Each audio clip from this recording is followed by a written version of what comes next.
세상에 우리가 힘이 센 사람들이 들어있죠. 전설처럼 전에 내려온 힘센 사람들이 보면 시대마다 꼭 있습니다. 그리스 신화에 나오는 이 헤라클레스처럼, 그리고 중국의 힘세기로 유명했던 항우 장수가 있었죠. 아주 힘센 장수. 또 우리나라로 치면 임꺽정 정도의 또 이 사람. 다 이렇게 힘센, 아주 등치가 크고 또 장수, 모든 것을 이 힘으로 할 수 있는 이 사람들. 성경 속에서도 있습니다.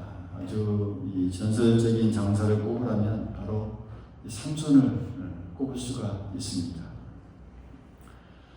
삼손의 이 출생을 한번 우리가 되돌려보면 그렇습니다. 어느 집에 이 아이가 없는 가정이 있었는데 하나님께서 그 아이에게, 그 가정에게 아이를 주시면서 그 주신 이유를 그렇게 말씀합니다.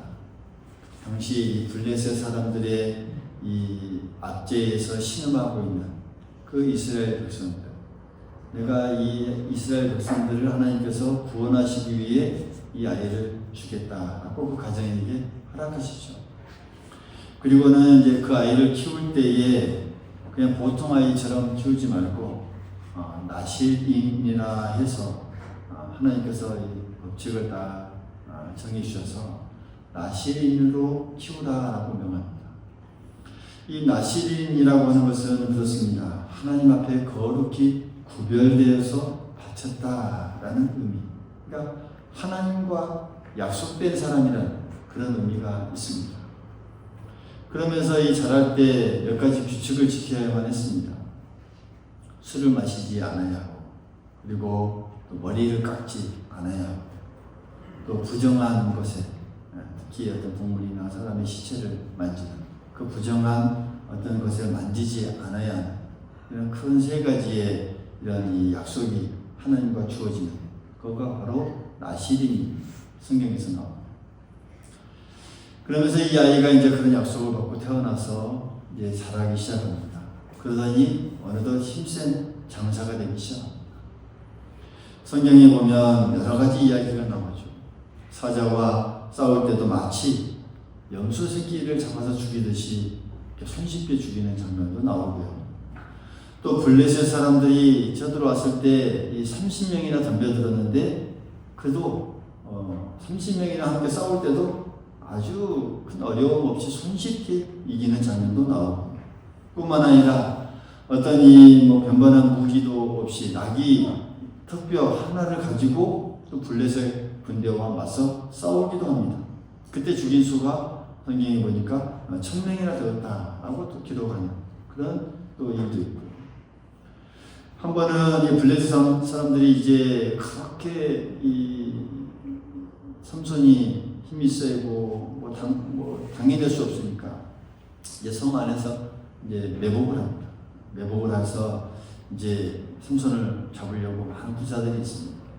다 가로막고 다 에워쌌죠. 그러자 이 성 안에서 이 성 문짝을 아예 문설주채 뽑아서 이 삼손이 짊어지고 이제 산으로 올라가 버릴 정도로, 그러니까 이제 기가 다 죽어서 싸우겠다고 달려든 사람이 아무도 없을 정도로 이 삼손이 아주 대단했습니다. 이러한 삼손의 이 초자연적인 힘과 이 능력에 관한 이야기가 13장부터 쭉 16장까지 쭉 이어지죠. 근데 그런 이 사건, 또 하나님의 능력을 힘입을 때마다 또 그가 힘을 쓸 때마다 빠지지 않고 꼭 그 문구에 성경에 보면 등장하는 이 문구가 있습니다. 그것이 바로 이 여호와의 영이 그에게 임하셨다. 여호와의 영이 그에게 감동하셨다라는 이런 말입니다. 항상 어떤 사건, 큰 능력을 행할 때마다 뭐라고요? 여호와의 영이 그에게 임하셨다. 하나님의 영이 그에게 감동하셨다.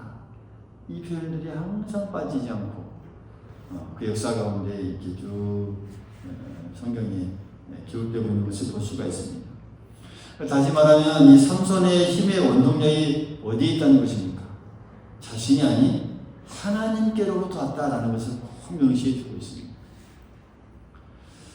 여러분, 오늘 하나님께서 늘 우리와 함께 하시고 우리 가운데 동행하시기에 우리가 하는 일 가운데 또 하는 일이 잘 되고 또 때로는 형통의 은혜가 늘 이어진 줄 믿습니다.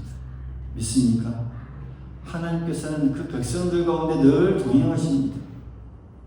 늘 그 가운데 임하시고 모든 삶 속에 감동으로 역사하십니다. 거기에 은혜가 있는 것이죠. 우리가 잘 깨닫지 못할 때도 하나님은 늘 함께 하십니다. 그래서 우리가 어떤 일을 하고 또 잘 되고 그런 일들이 이어질 때 또 어떤 형통의 일들이 우리에게 쭉 이어질 때 우리가 분명히 알아야 할 것이 있습니다. 그것은 하나님께서 도우시고 인도하셨기 때문이라는 것. 이것을 우리가 늘 인지할 수 있어야 합니다. 우리 일상의 평안한 모든 삶도 마찬가지입니다. 그래서 그 앞에 우리가 늘 겸손할 줄 알아야 하고 또 그 은혜가 하나님께 있음을 우리가 늘 인정하고 감사할 수 있어야 합니다. 근데 삼손은 여러분 그렇게 하지 못했습니다. 힘이 세고 또 하는 일마다 늘 잘되고 성공하고 싸울 때마다 늘 승리하다가 보니 그만 이제 방심하고 이제 교만해졌던 것이죠. 우리가 흔히 하는 말 교만이 그에게 다가온 것이죠. 하나님께 바쳐진 사람으로서 이제 구별되고 거룩한 삶을 살아야 함에도 불구하고 삼손은 자기의 힘센 것이 어떻게 보면 당연한 줄로 여겨버렸습니다. 왜요? 계속 그리워왔으니까. 뭔가 계속 잘 되니까. 계속 올라가는 게 뭐 그냥 순조롭게 잘 이루어지니까. 그냥 뭐 당연한 줄 알았던 것이죠. 그리고는 거룩하고 순결한 삶을 사는데 이제는 소홀히 해져버립니다. 점차 경건치 못하게 되고 타락하게 되고 또 세속적인 삶과 섞이게 되고 하나님이 기뻐하지 않는 그런 삶을 살아가게 됩니다. 그에게 나시린으로서 정해진 이 규칙 세 가지가 있었죠. 뭐가 있었습니까? 처음에 뭐가 있었습니까? 술을 마시지 말라고 했는데 술에 이제 빠져버립니다. 그리고 친구들과 만날 때도 성경에 보면 언제나 놀이를 할 때 빠지지 않는 것이 이제 수수께끼 놀이를 합니다. 수수께끼 놀이. 뭘 걸어요? 이게 뭡니까? 도박이죠. 오늘날 말하면 도박이죠. 내기죠, 내기.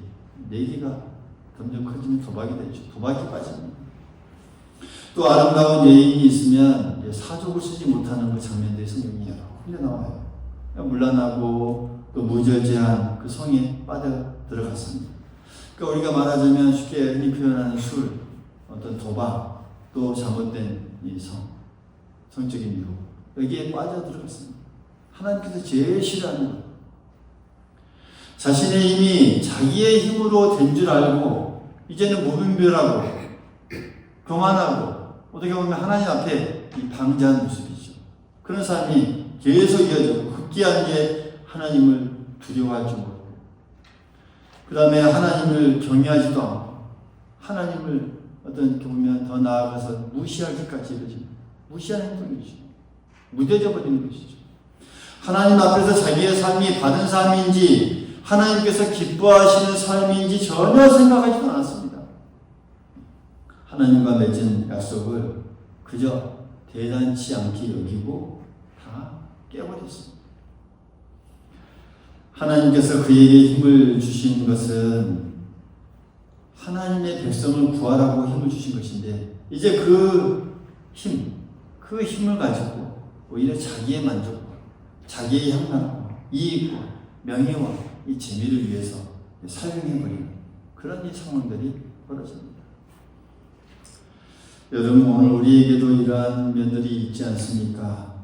하나님께서 주시는 이 복을 또 우리에게 물질을 주셨고 또 건강을 주셨고 이제 그런 그 은혜들 큰 은혜들을 우리가 많이 우리에게 누리고 살아감에도 불구하고 그것이 계속 이어지다 보면 그것이 나의 힘으로 내가 잘해서 된 것으로 착각해버려요. 그냥 당연하게 여겨버립니다. 당연한 것처럼. 당연한 것이 아님에도 불구하고 당연한 것인 것처럼. 그것이 어디서부터 왔는지 그 근원을 모른 채 우리가 살아가고 있습니다. 또 생각하고 또 하나님을 잊어버리고 그 감사를 잊어버리고 그런 삶이 우리에게 이어지지 않는지. 여러분 좀 더 넓게 생각해 볼까요? 우리나라를 하나님께서 이 사회를 보면 하나님께서 얼마나 많은 우리나라에 복을 주셨습니까? 그렇죠? 놀라운 복입니다. 여러분 우리나라가 이렇게 잘 살게 된 거 세계의 10대 안에 강국이 되었고 놀라운 세계에서도 놀라죠. 이렇게 짧은 시간에 이렇게 큰 또 우리 군사적으로도 그렇고 어떤 경제적으로도 크게 성장했습니다. 여러분 근데 그 근원이 어디서 왔는지 이제는 다 사라져갑니다. 100년 전에 선교사들이 와서 학교를 세우고 병원을 세우고 또 그곳에 어려운 사람들 정말 뭘 해서 알지 못하는 그 조선이라고 하는 나라 시민들 조선의 이 나라의 백성들 그들을 일깨우는 사람들 자각해주고 또 이 민주주의라고 하는 그 이념을 심어준 그 분들이 누구입니까? 선교사님들이십니다. 이 나라를 세운 것이죠. 그 근원이죠. 더 나아가면 하나님의 은혜가 거기에 이 기초가 되고 근원이 되고 뿌리가 되고 거기서 이 나라가 발전하고 잘 되고 또 많은 사람들이 또 배우고 또 유학을 가서 배우고 하면서 이 나라가 이제 경제가 세워지고 나라가 세워진 것이죠. 그런데 지금 우리가 이 나라를 영적으로 보면 어떻습니까? 이제 그것을 다 잊어버렸습니다. 당연한 줄 알고 당연히 잘 되는 줄 알고 왜요? 잘 되어 왔습니다. 그 우리 이 사회의 잘됨의 이 이면에는 여러분 하나하나 우리가 보면은 우리나라의 이 죄악과 또 타락의 길이 가고 있는 것을 우리가 바라볼 수 있어야 합니다. 여러분 우리가 마약 청정국이라고 예전에 얼마 전에 불렀는데 지금 얼마나 많은 이 마약이 우리 안에 유통되고 있는지 아십니까? 많이 있습니다. 여러분들 뭐 직접 체험하지 못하니까 그러겠지만 도시에 광주 많은 이 나이가 뭐 젊든지 많든지 이게 유통되고 있습니다. 이제는 이 우리나라의 이 마약이 아주 수도 없이 마약이 가끔 여러분 뉴스에 들어보면은 뭐 발견됐다는 소식을 우리가 듣죠. 예. 한번 생각해 보십시오. 10년, 20년 전만 해도 그게 1년에 한 번 나올까 말까 하는 그런 어떤 뉴스였습니다. 심심치 않게 계속 나옵니다. 그런데 그 뉴스가 나온 거 외에 그게 많다는 것이죠. 또 사람들의 이 삶의 습관은 이제는 이 즐거움, 현재의 만족에 너무나 이렇게 빠져버린 채 이제 뭐 젊은이들도 그렇습니다. 결혼도 하지 않고 혼자 사는. 그러다 보니까 출산율이 낮아지게 되고. 그러니까 이 전 세계적으로 아주 최저 출산율 0.7명도 안 돼요. 그렇죠? 0.6 얼마예요. 아주 최저 출산율이 우리가 이제는 앞으로 이 미래가 인구의 소멸이라고 하는 어떤 그런 단어들이 나올 정도로 이 나라가 그렇게 되고 있습니다. 여러분 우리가 잘 되고 나아가는 것 그 근원이 어디서부터인지 잊어버리면 이렇게 됩니다. 죄와 타락으로 이어질 수밖에 없는 게 인간의 모습입니다. 교만하고 방자하게 행하는 그런 모습의 결과는 여러분 멸망입니다. 오늘 이 삼손이 그랬습니다. 점점 교만하고 방자한 중에 나중에는 이 거짓된 사랑을 이야기하는 여성에게 속아서 이제는 머리카락까지 잘라버리는 그런 일까지 하게 됩니다. 삼손이 쭉 보면 이야기를 읽다 보면 이 하나님과 약속들을 이제 하나씩 깨트리는데 그 와중에도 그가 끝까지 지켰던 것이 머리를 자르지 않았던 머리카락을 자르지 않았던 것입니다. 근데 이제 그거마저 속아서 잘라버리게 됩니다. 물론 뭐 속아서 잘랐다라고 우리가 생각할 수 있겠지만 결론적으로는 하나님의 약속을 소홀히 여겼던 것이죠. 하나님의 마음이 없었던 것이죠. 하나님과의 약속을 우습게 여겨서 그나마 남은 이 한 가지 약속마저도 끊어버리고 말았습니다. 하나님과의 약속이 이제 끊어버리자 하나님의 이 곁을 떠나게 됩니다. 그때의 20절 말씀을 보면 여호와께서 이미 자기를 떠나신 줄을 깨닫지 못하였더라. 여러분, 하나님이 자신을 떠난 줄도 모르게 됩니다. 모르게 됩니다. 이 영적으로 하나님과 무뎌지게 되고 또 이 교만이 우리에게도 다가오면 이런 모습이 됩니다. 나에게 하나님이 떠난 줄 모르게 됩니다. 자신도 모릅니다. 이게 인간입니다. 타락한 인간의 모습이죠. 그동안 삼손이 여러 가지 약속을 어기는 상황들을 하나님께서 오랫동안 보면서도 계속 함께 했습니다. 하나님께서는 또 인내하고 참았습니다. 그를 통해서 하나님의 일을 이루시고자 또 참고 참았는데 이 마지막 약속마저 그가 완전히 끊어버렸을 때 이제 하나님과의 관계도 역시 끊어지게 되고 하나님의 영이 삼손을 떠나버리는 그런 최악의 순간을 맞이한 것이죠. 하나님이 이제 떠나시니까 그에게 힘도 없어졌습니다. 하나님이 떠나시니까 옛날처럼 힘을 쓸 수가 없었습니다. 사람들이 뭔가 잘 되고 문제가 해결되면 평안하고 뭐가 잘 될 때 반드시 찾아오는 유혹이 바로 이겁니다. 그만하고 하나님을 생각하지 않냐. 그 삶의 이 잘됨의 이 근원이 누구인지를 생각하지 않고 잊어버리는 것. 하나님을 생각하지 않고 모든 것이 하나님으로부터 나온 것이고 하나님께서 주신 것을 생각하지 않는 일은 이게 반드시 이어지는 유혹이 항상 인간에게 찾아옵니다. 그래서 스스로 하나님을 떠나고 어려워지게 되고 하나님을 소홀히 여기게 되고 하나님과 함께하는 그 삶을 대단치 않게 생각해 버립니다. 그러다가 하나님의 영이 떠나고 그때는 돌이킬 수 없는 그 길의 모습으로 나아가게 되는 것이죠. 그래서 오늘 이 말씀은 성경 말씀은 아주 간단하고 이 분명한 원리를 우리에게 말씀해 줍니다. 그게 뭐냐면 하나님이 함께하면 힘이 있고 하나님이 떠나시면 힘이 없다라는 거. 아주 이 삼손을 통해서 자꾸 분명한 원리를 우리에게 강조해 주고 있습니다. 하나님이 함께하면 뭐가 있어요? 힘이 있고 하나님이 떠나시면 힘이 없어요. 삼손이 힘이 있을 때는 그것을 알지 못했습니다. 그러나 이제 힘을 잃어버렸고 포로로 잡혀서 눈이 뽑히고 롯줄에 묶여서 맷돌을 돌리는 그런 이 상황이 삼손에게 이어집니다. 여러분, 장군이 전쟁에서 지고 패배한다라는 건 정말 불명예스러운 것입니다. 근데 그것보다 더 불명예스러운 것은 아마 이 패배에서 포로로 잡혀가는 것입니다.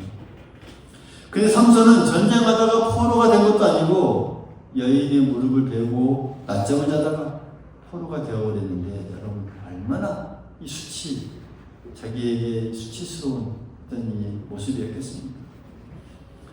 그는 포로가 되어서 눈이 뽑히고 롯줄에 묶여서 맷돌을 돌립니다.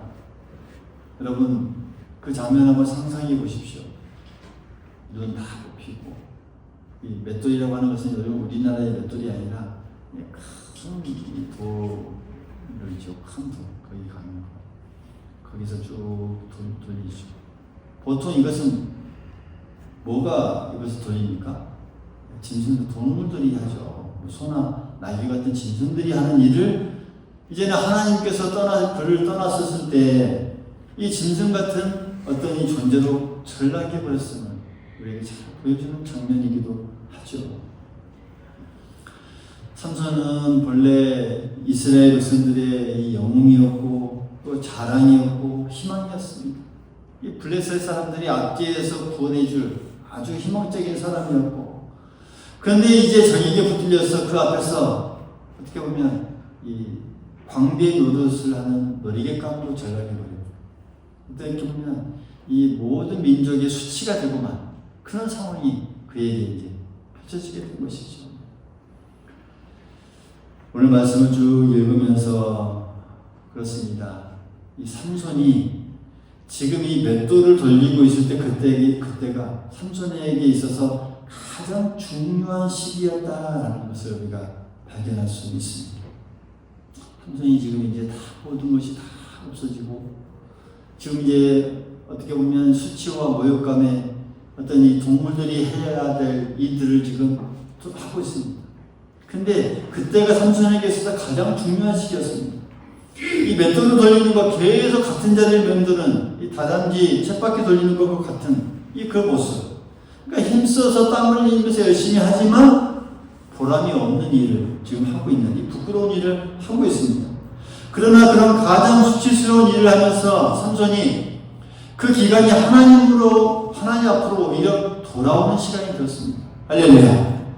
오히려 그 어려운 순간, 수치스러운 순간이 하나님께 돌아오는 그 시간이 되었다는 말씀입니다. 처음에는 수치스럽고 원망스럽고 정말 후회스러움이 아마 삼손에게 가득 찼을 것입니다. 점점 시간이 갈수록 정말 하나님께 어떤 마음이 있었을까요? 그에게 회개의 마음이 있었습니다. 교만함, 또 방자에 행했던 것, 자신의 힘만을 의지했던 것, 모든 것을 하나님 앞에 다 내려놓고 그 수치 가운데 하나님을 바라보면서 회개하면서 그가 이 맷돌을 돌렸습니다. 여러분 오늘 22절의 말씀을 보면 그 맷돌을 돌리는 중에 그 다음에 뭐라고 표현하고 있습니까? 뭐라고요? 머리털이 다시 자라기 시작했다. 그러니까 맷돌을 돌리는 가운데 머리털이 다시 자라기 시작하고 있었어요. 머리털이 다시 자라기 시작했다는 이 말씀을 쭉 묵상하면서 이제 삼손이 이 수치심 가운데 맷돌을 돌리면서 그의 신앙이 오히려 더 점점 더 성숙하는 그 시간이었구나. 하나님을 더 바라보는 시간이었구나. 하나님께 더 향하는 그 믿음을 확신하는 그런 시간이었구나라는 것을 우리가 발견할 수 있습니다. 고통과 고난 중에서 회개하면서 하나님께서 나아갈 때 하나님의 관계가 새로워지고 하나님과의 그 밀접한 교제가 다시 한번 살아나고 그 이전에 이 힘이 어디서 또 나왔는지를 이제 발견하는 것이 되죠. 내 존재를 발견하게 되는 것이죠. 하나님과의 관계를 다시 한번 정립하고 그 신앙이 더 성숙해지며 한 걸음 한 걸음 나아갔던 것이죠. 그래서 이제는 오히려 경건의 마음으로 더 절제하는 이 거룩한 삶이 거기서부터 시작되는 게 바로 오늘 이 삼손의 모습입니다. 우리의 모습도 때로는 그렇지 않습니까? 고난과 어려움 중에 있을 때 오히려 우리의 신앙이 자랍니다. 할렐루야. 믿음이 더 성장하죠. 그러니까 뭐 아플 때 성숙하다라고 말이 있는데 우리의 신앙도 이 아픔 가운데 있을 때 더 하나님께 나아가는 이 신앙의 모습. 많은 사람들이 좌절하고 낙심하지만 이 믿음의 사람들은 그렇지 않습니다. 그 고난과 어려움 중에 오히려 신앙이 자라나고 믿음이 더 성숙해집니다. 하나님께 돌아오는 기회가 되고 하나님과의 관계가 자라나는 기회가 되고 우리 신앙과 인격이 더 성숙하는 이 자라나는 기회가 바로 그때라는 것이죠. 이 삼손이 바로 그랬습니다. 맷돌을 돌리면서 삼손은 기도하는 훈련을 하게 된 것입니다.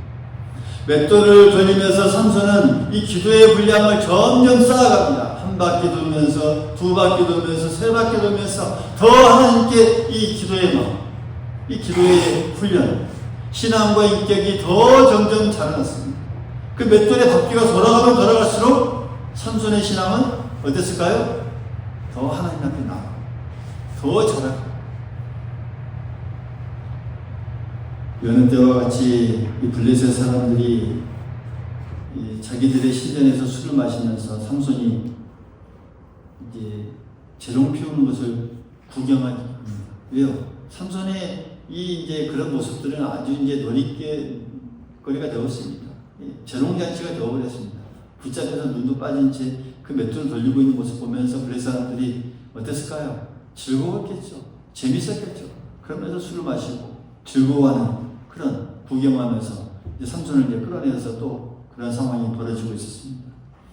많은 블레셋 사람들이 모였을 때에 삼손이 하나님 앞에서 마지막으로 이제 기도합니다.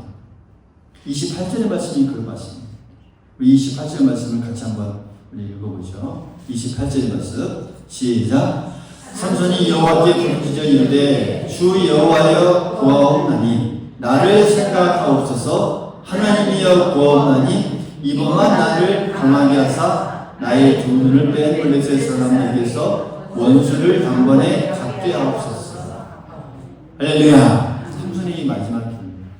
이 삼손의 이 과정을 보면 이렇게 변화가 될 수 있구나 라는 것을 느끼게 됩니다.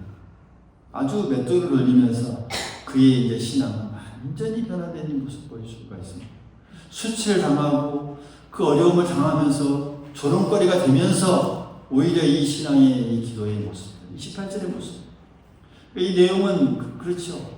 삼손이 이제는 죽기로 작정하는 모습이죠. 두 눈이 빠진 상태에서 그의 신전에 서서 이제 나도 죽고 여기 있는 모든 사람 원수들도 다 죽이겠다니 각오를 했던 것이죠.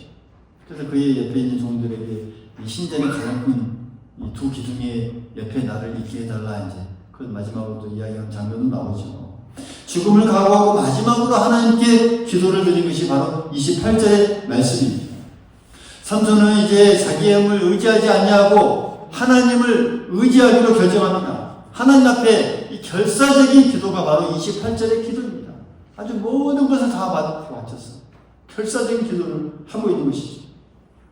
하나님께 회개하고 하나님께 돌아와서 이렇게 기도했을 때 하나님의 영이 삼손에게 다시 돌아옵니다. 삼손의 그 죽음을 각오한 결사적인 기도를 들으시고 하나님께서 응답하십니다. 초자연적인 힘을 다시 삼손에게 다시 주셨고 우리가 알다시피 그 신전을 무너뜨리게 되는 놀라운 힘을 그에게 허락하십니다. 그 신전 안에 있던 하나님의 백성을 괴롭히던 원수들이 다 죽습니다. 하나님의 백성을 다시 구원하는 놀라운 역사를 이 삼손이 마지막 그 순간에 이 힘을 발휘하게 되었고 그 본래의 이 사명 블레셋 사람들의 이 압제에서 구원하는 그 이 삼손의 이 사명이 이 죽어가면서까지 마지막으로 하나님께서 그 사명을 잘 감당하게 하셨습니다. 여러분 삼손이 강한 힘을 가지고 있었습니다만 삼손이 가지고 있던 그 힘의 원동력은 자신에게 있었던 것이 아니라 하나님께 있었던 것입니다. 하나님과 함께하면 힘이 있었던 것이고 하나님과 함께하지 않으면 힘을 잃었던 것입니다. 여러분 이 총명한 신앙의 원리를 오늘 우리가 가슴속 깊이 새길 수 있기를 간절히 소망하겠습니다. 여러분의 살아가는 힘의 원동력이 하나님께 있음을 믿을 수 있기를 간절히 소망하겠습니다. 간절히 소망하겠습니다. 우리가 살아가는 이 힘의 원동력이 어디에 있습니까? 하나님께 있습니다. 그리고는 하나님과 함께하는 삶, 그거 살 수 있도록 우리가 날마다 힘쓸 수 있기를 바라겠습니다. 삼손이 하나님께 기도했습니다. 이번만 나를 강하게 하여 주시사 내 민족을 구원하게 하소서 라고 마지막 이렇게 간절하게 기도했습니다. 마지막 죽음을 각오하고 기도를 드린 내용이죠. 오늘 우리 가운데서도 이런 기도가 이어질 수 있기를 바라겠습니다. 우리의 문제를 가지고 우리의 기도 제목을 가지고 하나님 앞에 결사적인 마음으로 기도할 수 있기를 바라겠습니다. 하나님 이번만 나를 강하게 하여 주옵소서. 나에게 힘을 주시옵소서. 기도의 능력을 주시옵소서. 성령의 능력을 더하여 주시옵소서. 우리 가정을 위해 또 우리 자녀들을 위해서 또 우리 교회를 위해서 또 우리 민족을 위해서 또 내가 앞에 있는 어려운 상황을 놓고도 우리가 기도할 수 있기를 바라겠습니다. 하나님께서는 그 기도를 들으십니다. 할렐루야. 넘어진 자를 다시 세우십니다. 우리의 모든 것을 다 회복하십니다. 깨진 믿음을 다시 한번 일으켜 세워주실 줄 믿습니다. 삼손의 하나님이 오늘 우리의 하나님이 되신 줄 믿습니다. 우리의 이 마지막 기도가 하나님 앞에서는 새로운 시작의 기도가 될 수 있습니다. 그래서 오늘 우리의 이 기도, 삼손의 이 결사적인 어떤 결심을 다한 이 기도가 그의 인생을 바꾸고 또 이스라엘 민족을 구원하던 것처럼 오늘 우리의 기도가 마찬가지입니다. 우리 인생을 바꾸고 가정을 살리고 교회를 살리고 또 우리 민족을 일으켜서 또 우리의 삶이 더 풍성한 하나님의 은혜 가운데 또 나아가게 될 줄 믿습니다. 그 믿음의 기도 우리가 더 충만하게 나아가는 우리 모두가 될 수 있기를 간절히 소망하겠습니다.